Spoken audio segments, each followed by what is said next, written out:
be the loudest person of your own room who is talking about your own dream.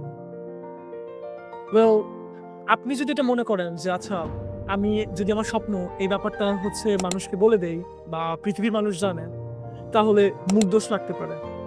এটা সত্য। অবশ্যই এটা সত্য। আমি বলছি না।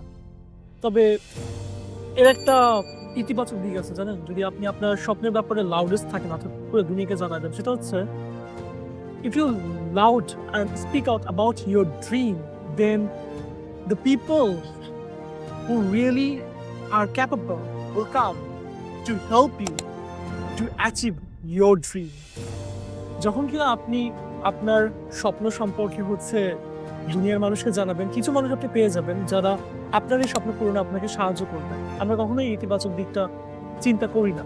So we have to think about this that আমরা যখনই দুনিয়ার মানুষকে জানাচ্ছি আমাদের স্বপ্ন সম্পর্কে, ইটস নট অ্যাবাউট দ্যাট আমরা মানুষকে শো অফ করার জন্য বলতেছি। We are declaring about our dream so that people who R capable can help us to achieve that.